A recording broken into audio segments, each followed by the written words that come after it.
There are many ways to draw a work breakdown structure. You can have mind maps and all sorts of weird stuff, but I will use by far the most common version, which is a hierarchical form, which is similar to an organisational chart.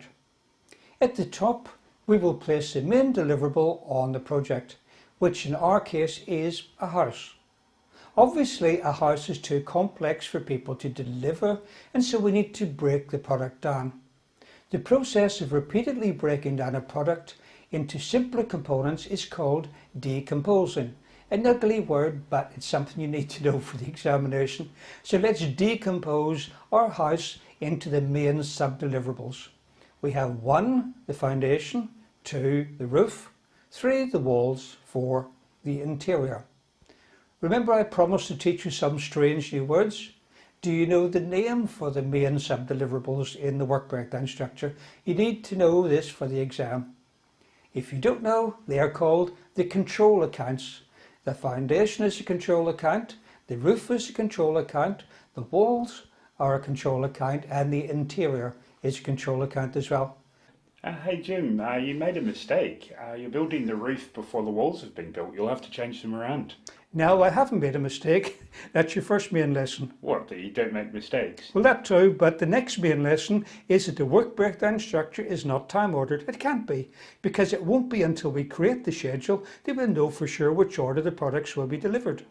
But I don't need a schedule to tell me you can't put a roof on if you don't have any walls. That's only because this is very obvious in this case. And to be honest, when I create a work breakdown structure, I generally organise it in the approximate order they will be delivered.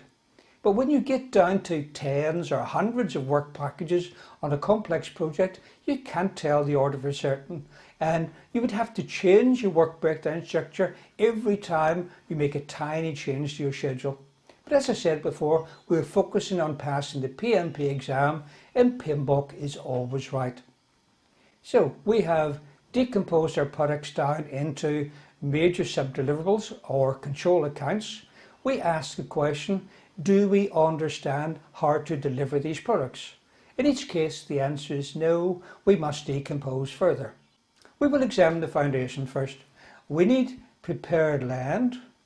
We need to place steel mesh for reinforcing the concrete into the hole that we've dug. We have the concrete itself. This time I've placed them in the order that they will be done, but they could have been placed in any order because remember, the work breakdown structure is not time ordered.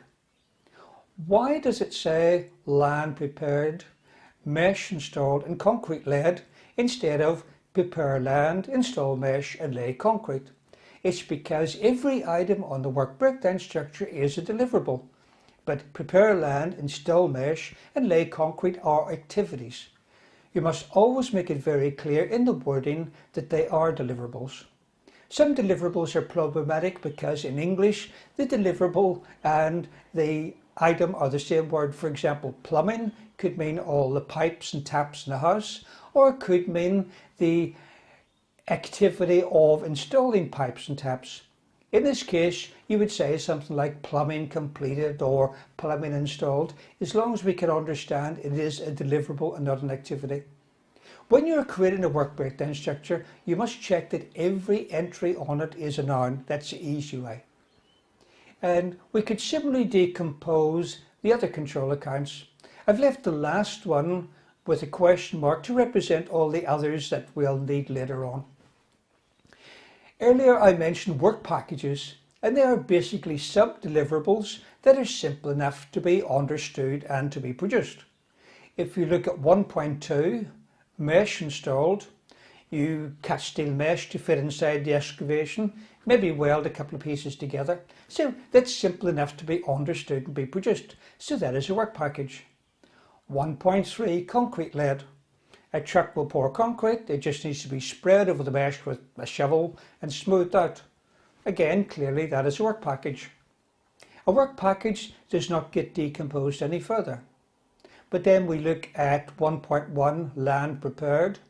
It looks like it probably needs a bit more decomposition, so let's have a look at that.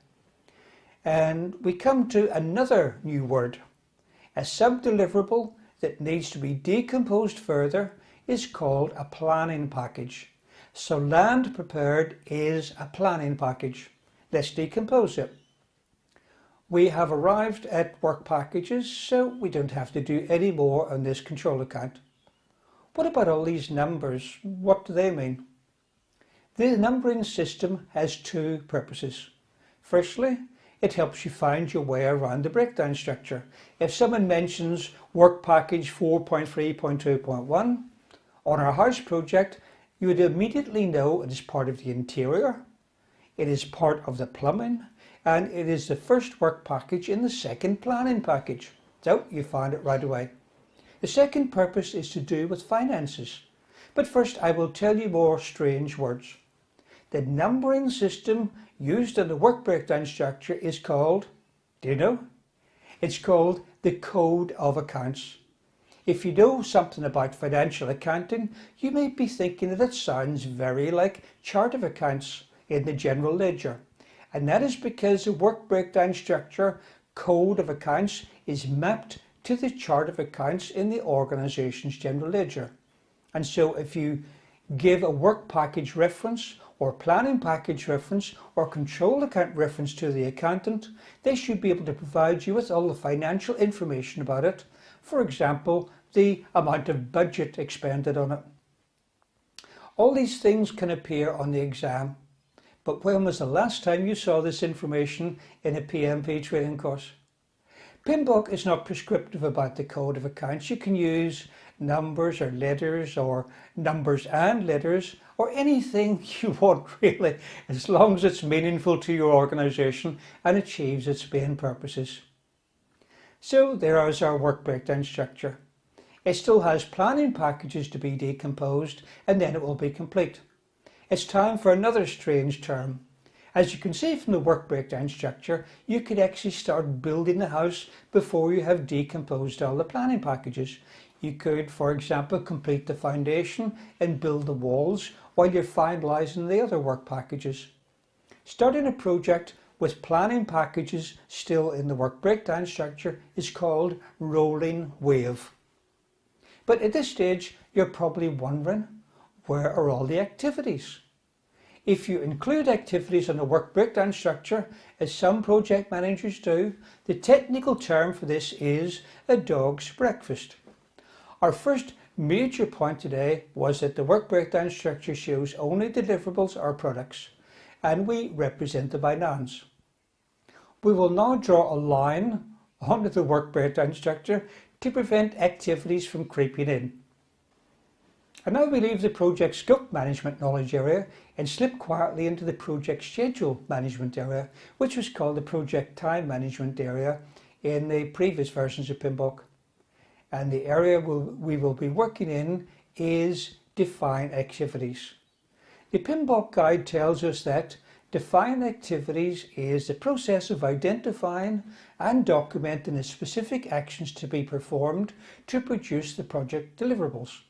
The key benefit of this process is that it decomposes work packages into schedule activities. So that confirms we are in the right place. Our next step is to create another chart below the work breakdown structure and attach to it. This chart is called the activity list. And for every work package in the work breakdown structure, you decompose it down into the activities required to produce it. And there we have the activities required to deliver the foundation excavation. You would similarly decompose all the other work packages. The most important points are you could only decompose work packages, not planning packages or control accounts.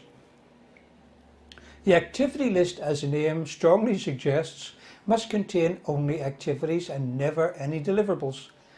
That means, in contrast to the work breakdown structure, which contained only nouns, the activity list contains only verbs.